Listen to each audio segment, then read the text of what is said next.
Good evening. Governor Josh Green and the First Lady are preparing to address the state on the Maui wildfire response. While we wait for that, here are today's developments. Mayor Richard Bisson provided an update on the search for a new Maui Emergency Management Agency leader. He said the second in command has stepped up to the position for now.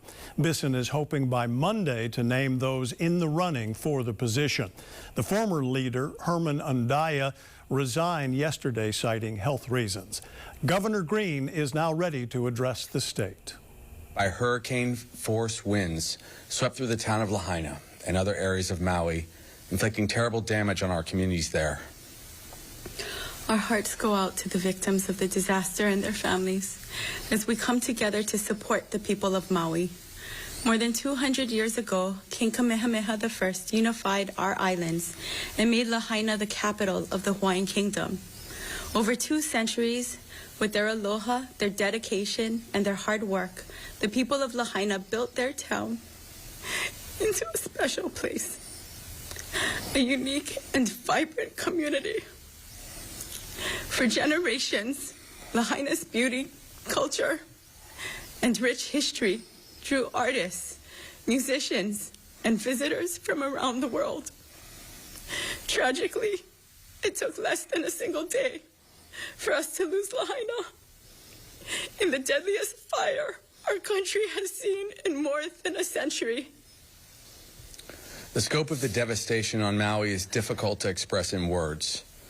More than 2,200 buildings have been destroyed, and another 500 have been damaged at an estimated cost of nearly $6 billion. But far more devastating than any material loss is the loss of precious lives of mothers, fathers, grandparents, sons, and daughters, lives that can never be replaced. Now we are engaged in the difficult work of searching for survivors, reuniting separated families, and identifying the remains of those we've lost. There are now 470 search and rescue workers and 40 search dogs combing through the hundreds of burned buildings, and they've already completed searching more than 60% of the disaster area. The number of lives we have lost has climbed to over 100, and we expect it to increase each day as we continue our search. This process is agonizing for the families waiting for word from their loved ones, and heartbreaking for those sifting through the debris, testing our capacity to continue searching, our ability to endure pain and loss, and our commitment to locate and identify every person affected by this disaster. Right now, we are bringing in relief and aid to those affected by the fire on a massive scale.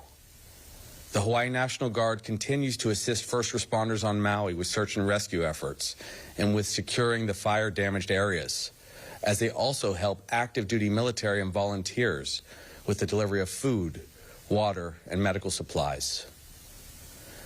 The efforts of the National Guard, our first responders, and the entire Maui community have been nothing less than heroic, and we thank them for their courage, dedication, and sacrifice. We have secured over 2,000 housing units on Maui to shelter those displaced by the fire, and we are working with the American Red Cross to provide housing to all the survivors as long as it's necessary. I've personally been on the ground in the disaster area as much as possible, helping to manage the response, caring for the injured, and comforting survivors, listening to their stories of tragedy, loss, and hope. I held the hand of a 30-year-old local Lahaina man as he was being bandaged, with extensive first and second-degree burns to his legs and face, which he suffered as he pulled strangers into his car to save them from the fire, as his own clothes were burning. I spoke with an 80-year-old Japanese man who shared that for the last decade, he had spent most of his time volunteering in West Maui, and now he's unable to locate 2 of his best friends.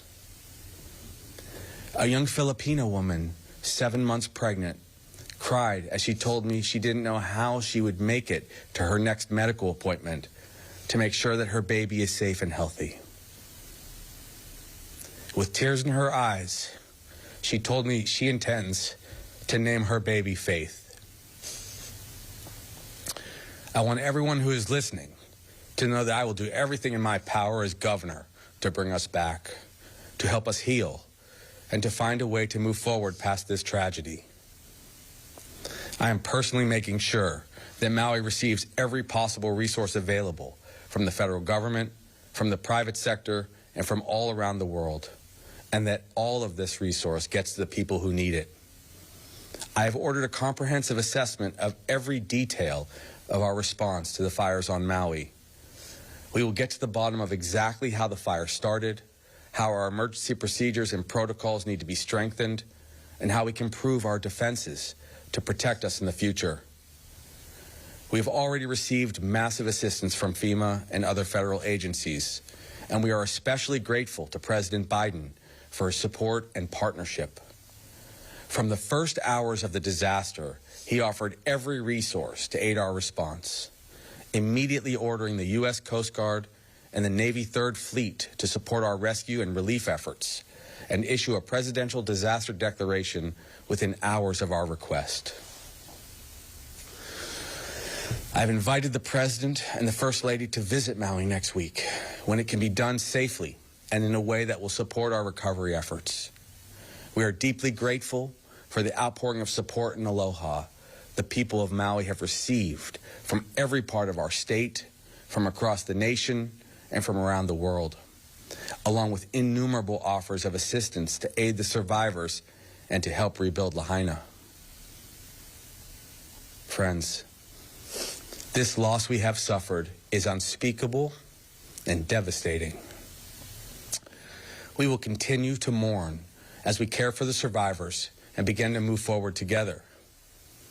With federal aid, we will begin a massive recovery effort to clean up and begin to rebuild the affected areas of Maui. We will rebuild Lahaina. It will take years of work and billions of dollars, but we are committed to this effort, and together we will meet this challenge. Let me be clear. Lahaina belongs to its people, and we are committed to rebuilding and restoring it the way they want it. The land in Lahaina is reserved for its people as they return and rebuild. And I have instructed the Attorney General to impose enhanced criminal penalties on anyone who tries to take advantage of victims by acquiring property in the affected areas. We humbly ask that people please not travel to the area affected by the disaster in West Maui until further notice, except for returning residents and authorized emergency relief workers. However, all other areas of Maui and the rest of Hawaii are safe and open to visitors, and we continue to welcome and encourage travel to our beautiful state, which will support the local economy and help speed the recovery of those who have already suffered so much. To support the victims of the Maui fire, please give to the American Red Cross or to Hawaii Community Foundation. These are organizations which will ensure that your donations get to those in need. Hawaii, Lahaina will rise again. It will be a symbol of our resilience, our values, and our sacred bonds of Ohana. When it is rebuilt, it will be a living memorial to the loved ones we have lost, the Native Hawaiian culture that founded it centuries ago, and the values that will enable us to endure this tragedy and flourish again, like the great banyan tree that survived the fire and still stands among the ruins today. We will set an example for the world on how we will protect and preserve our culture, our history, and our values as we navigate the challenges of sustainable development, extreme weather, and global climate change in this century. We will never forget what we have lost in Lahaina, and we will never abandon the survivors or our commitment to help them recover and heal. We will mourn those we have lost, honor their memories, and support the survivors, and we will nurture our hope for the future that will emerge again like shoots from the ashes. Aloha and good night.